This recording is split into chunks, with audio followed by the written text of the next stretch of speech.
Hi guys, എല്ലാവർക്കും എൻ്റെ YouTube ചാനലിലേക്ക് സ്വാഗതം. അപ്പോൾ ഇന്ന് നമ്മുടെ വീഡിയോ വേറൊന്നല്ല. അപ്പോൾ അത് തൊട്ട് മുമ്പ് എനിക്ക് വേറൊരു കാര്യം പറയാനുണ്ട്. അതിന് ശേഷം മറ്റൊരു കാര്യം കൂടി പറയാനായിട്ടുണ്ട്. അത് നിങ്ങളുടെ ശ്രദ്ധാപൂർവ്വം കേൾക്കുക. എൻ്റെ ഈ ഒരു ചാനൽ ഇഷ്ടപ്പെട്ടാൽ സബ്സ്ക്രൈബ് ചെയ്യുക, ലൈക്ക് ചെയ്യുക, ഷെയർ ചെയ്യുക. പിന്നെ നിങ്ങളുടെ ഫ്രണ്ട്സുകളിലേക്ക് ഈ വീഡിയോ പരമാവധി എത്തിക്കുക എന്ന് പറഞ്ഞാൽ ബൂസ്റ്റ് ചെയ്യുക. പിന്നെ മറ്റൊരു കാര്യം, ഇന്ന് ഞാൻ നിങ്ങളുടെ മുമ്പിൽ വ്ളോഗ് ചെയ്യുന്നത് എങ്ങനെയാണെന്നറിയോ? എന്ത് വെച്ചിട്ടാണ് വ്ളോഗ് ചെയ്യുന്നത്? എന്ത് വെച്ചിട്ടാണ് വ്ളോഗ് ചെയ്യുന്നതെന്നറിയോ? അറിയില്ലെങ്കിൽ ഞാൻ പറയാം. ഇന്നലെ ഞാൻ മുകളിൽ വീടിന് തൊട്ട് മുകളിൽ ഞാൻ കുത്തിരുന്നിട്ട് ഒരു സംഭവം ഞാൻ ഉണ്ടാക്കി. മൊബൈൽ ഫോണിൻ്റെ സ്റ്റാൻഡ്. ഈ മൊബൈൽ ഫോൺ എവിടെയെങ്കിലും വെക്കാന്ന് വെച്ചാൽ റിസ്ക്കാണ്. അപ്പോൾ ഞാൻ എന്ത് ചെയ്തു, ഒരു സ്റ്റാൻഡ് ഞാൻ ഉണ്ടാക്കി. തിരക്കേട് അല്ലാത്ത ഒരു സ്റ്റാൻഡ് എന്ന് പറഞ്ഞാൽ 100% വർക്കിംഗ് ആണെന്ന് ചോദിച്ചു കഴിഞ്ഞാൽ അല്ലാന്ന് പറയാം, അതെന്ന് പറയാം. ആ രീതിയിൽ ഞാൻ ഉണ്ടാക്കിയത്. പക്ഷെ അത് എത്രത്തോളമാണ് നിങ്ങളിലൂടെ അത് വിജയിക്കാമെന്ന് എനിക്ക് പറയാൻ പറ്റില്ല. അപ്പോൾ ഇപ്പോൾ വിഷലൊന്നും അനങ്ങാത്തത് അതിൻ്റെ കാരണം ഇത് തന്നെയാണ്. നിങ്ങളുടെ മുന്നിൽ ഇപ്പോൾ ഞാൻ സംസാരിക്കുന്നത് ഞാൻ ഇന്നലെ ഉണ്ടാക്കി വെച്ച മൊബൈൽ ഫോണിൻ്റെ സ്റ്റാൻഡ്. അത് വെച്ചിട്ടാണ് ഞാൻ ഇന്ന് നിങ്ങളുടെ മുന്നിൽ വ്ളോഗ് ചെയ്യുന്നത്. അപ്പോൾ നിങ്ങൾ അത് മനസ്സിലാക്കുക. പിന്നെ ഞാൻ കാര്യങ്ങളിലേക്ക് കടക്കാം. നിങ്ങൾക്കറിയാലോ, ഈ വയനാട് ഇപ്പോൾ അവിടെ എല്ലാവർക്കും ഭയങ്കര ദുഃഖമാണ്. സന്തോഷമില്ല.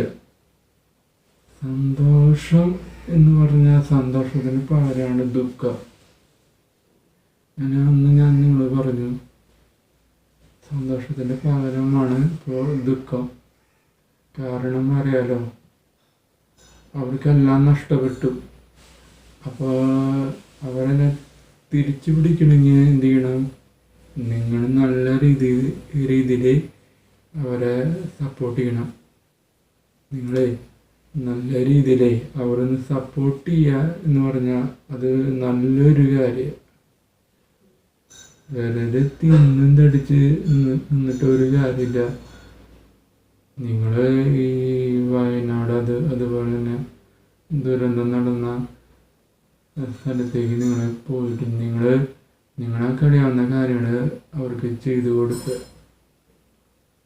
അല്ലാണ്ട് ഇവിടെ നിന്ന് തിന്നിരുന്നിട്ട് ഒരു കാര്യമില്ല. അപ്പോൾ ഇപ്പോൾ ചിലർ ഇങ്ങനെ മുന്നോട്ട് വന്നിട്ടുണ്ട് ചെയ്തു കൊടുക്കാമെന്ന്. വീട് വെച്ച് കൊടുക്കാം, സഹായം ചെയ്തു കൊടുക്കാം. ഒരുപാട് പേര് ഇങ്ങനെ മുന്നോട്ട് വന്നിട്ടുണ്ട്. അപ്പോൾ അവരോട് ഞാൻ വളരെയധികം നന്ദി പറയാണ്. ഇത്രയും നല്ല സന്മനസ് കാണിച്ചതിന് ഞാൻ അവരോട് നന്ദി പറയുന്നു. അവരുടെ വേദന മനസ്സിലാക്കിയിട്ടാണ് മറ്റുള്ളവരെ സഹായിക്കുന്നത്. അത് എനിക്ക് മാത്രമല്ല, എല്ലാവർക്കും അറിയാം. അപ്പോൾ ഇങ്ങനെ നല്ലൊരു മനസ്സും ചെയ്യാനുള്ള നല്ലൊരു മനസ്സൊക്കെ വന്നതിനും ചെയ്തതിനും നന്ദി പറയാണ്. എത്ര നന്ദി പറഞ്ഞാലും മതിയാവില്ല. എത്ര പേരാണ് ഡൊണേഷൻ തരാമെന്ന് പറഞ്ഞത്? എത്ര പേരാണ് കാശ് തരാമെന്ന് പറഞ്ഞത്? എത്ര പേരാണ് ഹെൽപ്പ് ചെയ്യാമെന്ന് പറഞ്ഞത് എന്നറിയോ? എത്ര 1000 2000 അല്ല അതിനേക്കാൾ മേലുള്ള ആൾക്കാരാ ഈ വയനാട്ടിൽ ഉള്ള ദുരന്തം ഉണ്ടായപ്പോൾ ഉള്ള പാവനെ സഹായിക്കാനായിട്ട് വന്നെത്തിയത്. ഞാൻ അവരോട് നന്ദി പറയാണ്. എത്ര പറഞ്ഞാലും എത്ര പറഞ്ഞാലും മതിയാവില്ല. എത്ര പറഞ്ഞാലേ മതിയാവില്ല. അത്രയ്ക്കും നല്ല സ്നേഹവും കടപ്പാട് അവർക്ക് ഉണ്ട്. അപ്പോൾ ഇനി ഈ ദുഃഖത്തിൽ നിന്ന് സന്തോഷത്തിലേക്ക് എത്താൻ ദൈവം അവരെ അനുഗ്രഹിക്കട്ടെ. അവർ കരയരുത്. നിങ്ങൾ വയനാട്ടിൽ താമസിക്കുന്ന ആൾക്കാരോട് ഞാൻ പറയാണ്, ദുരന്തം അനുഭവിച്ചൊക്കെ കഴിഞ്ഞിട്ടുള്ള ആൾക്കാരോട് പറയാണ്, നിങ്ങൾ ദുഃഖിക്കേണ്ട ആവശ്യമില്ല. നിങ്ങൾക്കൊന്നും പോയിട്ടില്ല, എല്ലാം അവിടെ തന്നെയുണ്ട്. നമുക്ക് അല്ലാതെ തിരിച്ചു പിടിക്കുക. നിങ്ങൾ വിഷമിക്കേണ്ട ഒരാവശ്യമില്ല. പോയത് പോട്ടെ, പക്ഷെ നമുക്കത് തിരിച്ചു പിടിക്കാം. നമുക്ക് തിരിച്ചു പിടിക്കാവുന്നതേ ഉള്ളൂ. പോയതല്ലാതെ പോയിന്ന് വിശ്വസിക്കുക. അതിന് പിന്നാലെ ഓടി നടന്നത് കാര്യമില്ല. അത് സാധനമാണെങ്കിൽ മനുഷ്യന്മാരാണെങ്കിൽ നിങ്ങൾ പോയതങ്ങനെ പോയി എന്ന് വിചാരിക്കാനും പാടില്ല. അതൊരു തെറ്റാണ്. ഇപ്പോൾ മനുഷ്യന്മാരാണെങ്കിൽ നിങ്ങൾ എന്ത് ചെയ്യണം, നിങ്ങൾക്ക് അറിയാവുന്നത് ആ വ്യക്തിയിൽ നിന്ന് രക്ഷിച്ചെടുക്കാൻ നോക്കണം. രക്ഷിച്ചെടുക്കാൻ നോക്കണം എന്ന് മാത്രമല്ല, രക്ഷിച്ചെടുക്കണം. ഈ ഞാൻ നേരത്തെ പറഞ്ഞ സംഭവം ഈ വസ്തുക്കളാണ്. ആ ഒരു ഇതിലാണ് ഞാൻ പറഞ്ഞത്. വസ്തുക്കളാണെങ്കിൽ മനുഷ്യരല്ലാത്ത മറ്റെന്തെങ്കിലും സംഭവങ്ങളാണെങ്കിൽ അത് പോണ വഴിക്ക് പോട്ടെ. അതിൽ നിന്ന് നിങ്ങൾക്ക് റിട്ടേൺ തന്നിട്ട് ഒരു കാര്യമില്ല. അത് നശിച്ച് അത് നിനക്ക് തിരിച്ചെടുക്കാൻ പറ്റും. പുതിയതായിട്ട് തിരിച്ചെടുക്കാം. അതിനു വേണ്ടിയുള്ള ആൾക്കാർ നിങ്ങളുടെ അടുത്ത് എത്തിയിട്ടുണ്ട്. അപ്പോൾ അവർ വേണ്ട കാര്യങ്ങൾ ചെയ്തോളും. അപ്പോൾ നിങ്ങൾ വയനാട് താമസിക്കുന്ന മക്കൾ എന്ന് പറഞ്ഞാൽ കുഞ്ഞുമക്കളോടും മാതാപിതാക്കളോടും ഞാൻ പറയാണ്, നിങ്ങൾ ദുഃഖിക്കേണ്ട ആവശ്യമില്ല. നിങ്ങൾ ഒരിക്കലും ദുഃഖിക്കരുത്, സന്തോഷിക്കണം. ദുഃഖമുള്ള സംഭവം വെച്ചാൽ ദുഃഖത്തിലായി ഇരിക്കണം. സന്തോഷിക്കാവുന്ന കാര്യങ്ങളാണെന്ന് വെച്ചാൽ നിങ്ങൾ വളരെയധികം സന്തോഷിക്കണം. അപ്പോൾ ഇപ്പോഴത്തെ സിറ്റുവേഷൻ എന്താണെന്ന് വെച്ചാൽ നിങ്ങൾ എല്ലാവരും ദുഃഖത്തിലാണ് ഇരിക്കുന്നത്. അതെന്താണെന്ന് വെച്ചാൽ നമ്മൾ കണ്ണിൽ കാണുന്ന സംഭവം ഒക്കെ കാണുമ്പോൾ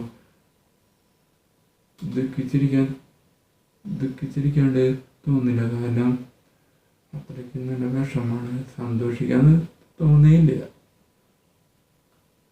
ദുഃഖം മാത്രമേ തോന്നുള്ളൂ.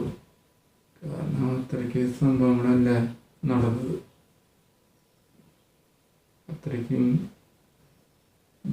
ദുഷ്ടനല്ല നിങ്ങളുടെ അവിടേക്ക് വന്നത്. ദുഷ്ടപ്പേമാരി, വെള്ളപ്പൊക്കം, പിന്നെ നശിച്ച മഴയും. മഴേനെ കുറ്റപ്പെടുത്താൻ പറ്റില്ല. നിങ്ങൾക്ക് ഈ വെള്ളപ്പൊക്കത്തെ മാത്രമാണ് നിങ്ങൾ കുറ്റപ്പെടുത്താനായിട്ട് പറ്റുള്ളൂ. പക്ഷേ ഞാൻ വേറെ പറയാണ്, നിങ്ങളൊരു തരത്തിൽ നിങ്ങൾ പേടിക്കണം. സംഭവം ഇത് വന്നു കഴിഞ്ഞാൽ പേടിക്കണമെന്ന് ഞാൻ പറയുന്നു. പേടിക്കണം. ഇത് വന്നു കഴിഞ്ഞാൽ നിങ്ങളുടെ വീടൊക്കെ നശിപ്പിച്ച് പോവും. അല്ലാണ്ട് വേറൊന്നും സംഭവിക്കില്ല. അത് വന്നാൽ അത് പോട്ടെ. അത് അതിൻ്റെതായിട്ടുള്ള സംഭവമാണ്. ഇത് പറഞ്ഞിട്ട് ഒരു കാര്യമൊന്നുമില്ല. ഇത് വീണ്ടും വരും പോവും. ചിലപ്പം മനുഷ്യർ ഇല്ലാണ്ടായിന്ന് വരാം. അതിന് ഒരിക്കലും തടഞ്ഞു നിർത്താൻ സാധിക്കില്ല. പരമാവധി സാധിക്കില്ല, അല്ലാണ്ട് മുഴുവനായിട്ട് സാധിക്കില്ല. വെള്ളം വരട്ടെ, പോട്ടെ. നമുക്ക് അതിനുള്ളിൽ ഒലിച്ച് പോയതെല്ലാം തിരിച്ചു പിടിക്കാം നമുക്ക്. അതുവരെ നിങ്ങൾ ക്ഷമിക്കുക. നിങ്ങൾക്ക് വേണ്ടിയിട്ട് ഒരുപാട് ആൾക്കാർ സഹായത്തിനായിട്ട് വന്നിട്ടുണ്ട്. അവരായിട്ട് സഹകരിക്കുക, അവരെ സഹായിക്കുക, അവർ പറയുന്നതല്ലാതും ചെയ്തു കൊടുക്കുക. പിന്നെ ഉള്ളൂ. അപ്പോൾ നിങ്ങൾ വീട്ടിൽ വെറുതെ ഇരിക്കാണ്ട് ഈ ദുരന്തം നടന്ന സ്ഥലങ്ങളിൽ പോയിട്ട് നിങ്ങൾക്ക് കഴിയാവുന്ന കാര്യങ്ങൾ ആ പാവപ്പെട്ട ചെയ്തു കൊടുക്കുക. ചെയ്ത് കൊടുത്തു കഴിഞ്ഞാൽ നിങ്ങൾക്ക് നല്ലത്. നിർത്താണ്. അടുത്ത വീഡിയോയിൽ കാണാം. അതുവരെ tata, bye bye, see U.